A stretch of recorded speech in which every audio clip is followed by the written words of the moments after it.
Tazama fahamu za watoto wako wanaosikia, e Bwana, zikaweze kusikia na kuelewa. Fungua masikio yao ya rohoni na ya mwilini, waweze kusikia neno la uzima na waweze kupata ufahamu, na hatimaye Bwana waweze kuelewa, waweze kuokolewa katika jina la Yesu Kristo, amen. Basi jioni leo ninaomba nisome kitabu cha Warumi sura ya 6 na ule mstari wake wa kwanza na kuendelea. Biblia inasema maneno haya, au imeandikwa maneno haya: tuseme nini basi?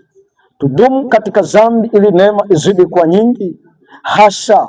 Sisi tuliofia dhambi tuishije tena katika dhambi? Hamfahamu ya kuwa sisi sote tuliobatizwa katika Kristo Yesu tulibatizwa katika mauti yake? Basi tulizikwa pamoja naye kwa njia ya ubatizo katika mauti yake, kusudi kama Kristo alivyofufuka katika wafu kwa njia ya utukufu wa Baba, vivyo hivyo na sisi tuenende katika upya wa uzima. Naomba niseme haya maneno yaweze kukufaa jioni ya leo unaposikia sauti hii. Wakati huu Mtume Paulo akiongea na Warumi, huenda angekuwa Tanzania leo, Paulo angesema waraka huu kwa Watanzania, na angeongea maneno mengi, na angefika kwenye sura ya 6 akasema, je, tudumu katika dhambi ili neema iwe nyingi? Hasha! Sisi tuliofia dhambi hatuwezi tena kuenenda katika dhambi. Kwa nini? Kwa sababu Kristo alivyokufa na kufufuka, ndivyo tulivyokufa na kufufuka na kuwa na uzima katika yeye. Jioni leo nataka nikuonyeshe ya kwamba kuna maisha aina mbili. Kuna maisha kabla ya kumpokea Yesu na kuna maisha baada ya kumpokea Yesu. Paulo anaongea na watu ambao wamempokea Yesu, ambao walikuwa ni Wakristo kwa namna ya kawaida au namna ya kibinadamu, lakini Wakristo hawa wakawa wanaendelea katika dhambi, wanaendelea kupenda dhambi kana kwamba hawakuokolewa, wanaendelea kupenda uovu kana kwamba hatukuokolewa. Lakini Paulo akiwa amejaa wivu wa Bwana, akiwa amejaa huzuni moyoni kwa sababu ya dhambi, akauliza, je, tuendelee kupenda dhambi kwa sababu neema ipo? Akasema, lasha, haiwezekani.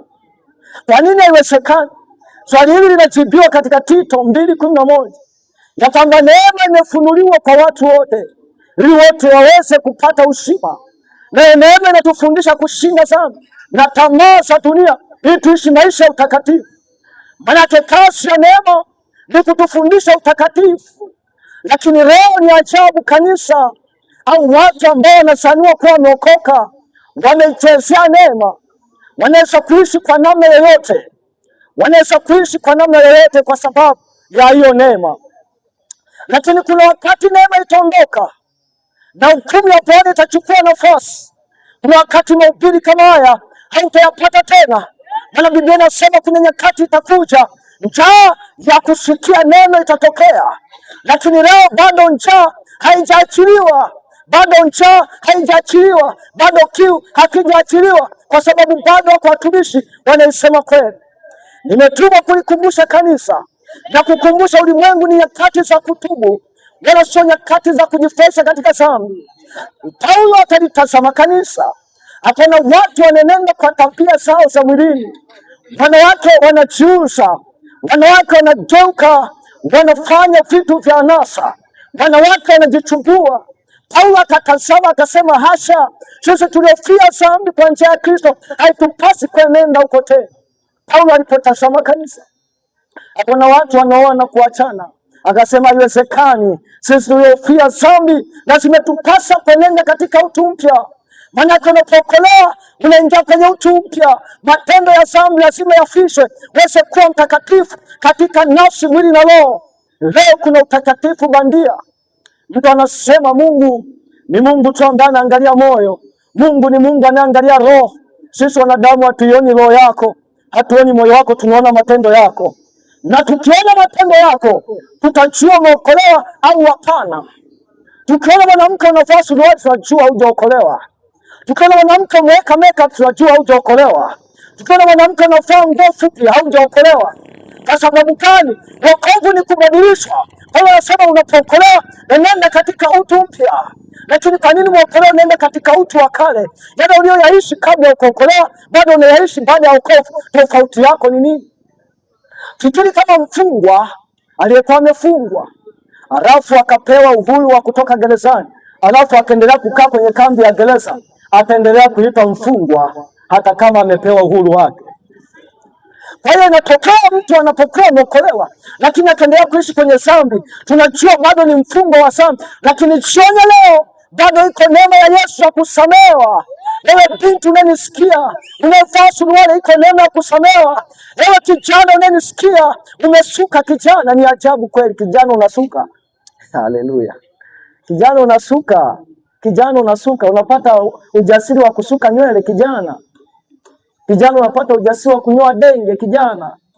Binti unapata ujasiri wa kutoboa pua. Binti unapata ujasiri wa kutoboa sikio. Mwili Mungu aliyokuumbia mzuri kwa namna ya ajabu wewe una uharibu.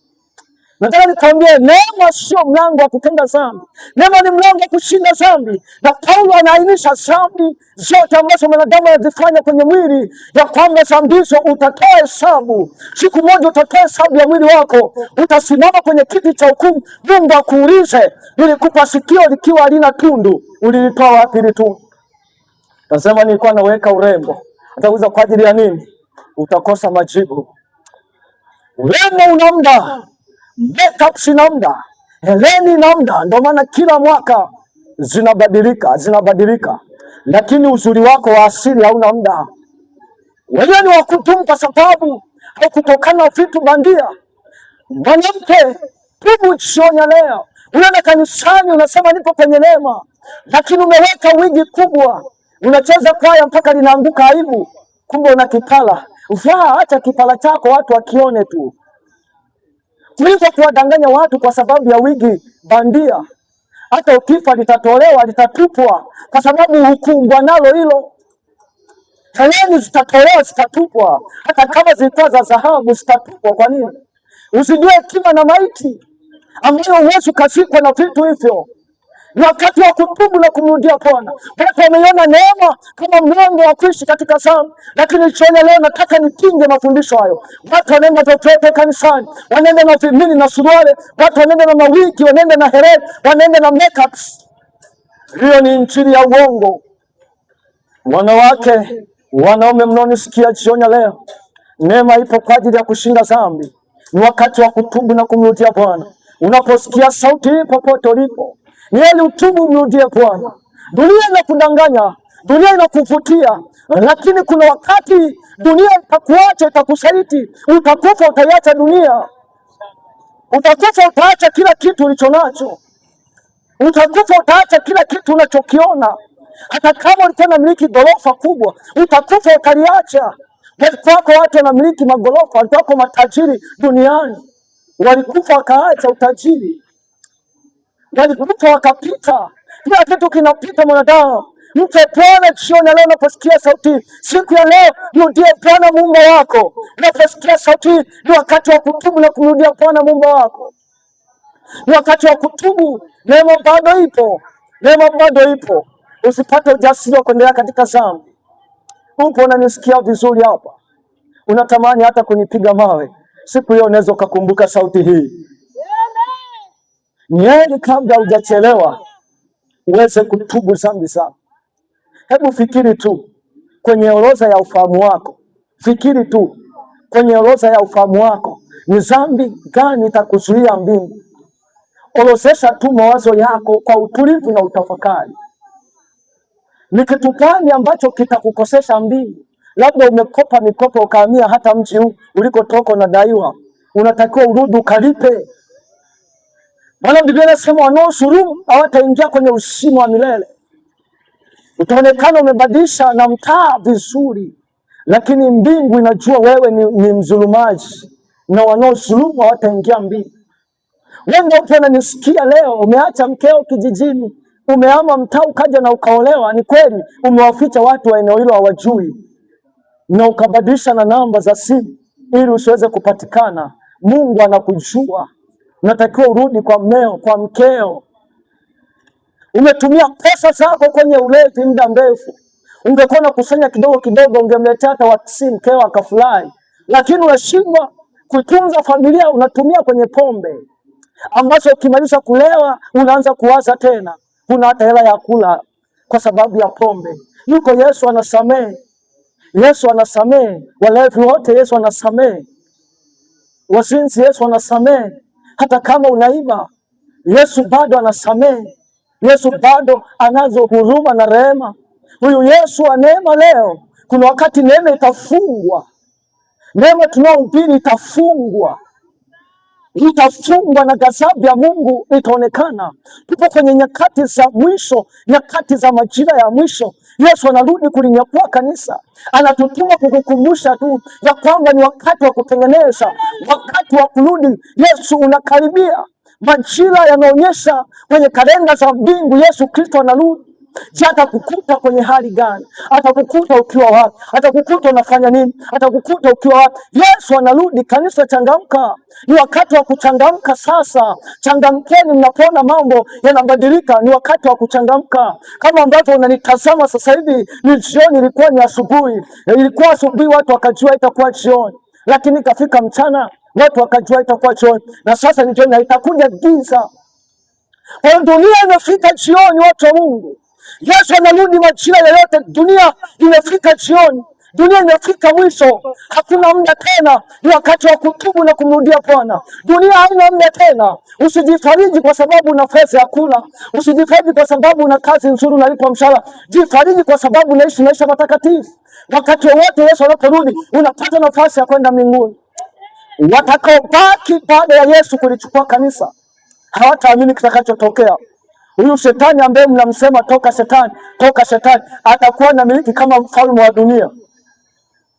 Magari yote yatakuwa na chapa yake, hospitali zote zitakuwa na chapa yake, bidhaa zote zitakuwa na nembo yake, barabara zote zitaandikwa majina yake, benki zote zitakuwa chini yake. Wote watu watakaobaki watakuwa chini yake. Utaonekana wapi wewe? Watu wanasema heri niendelee na maisha ya anasa.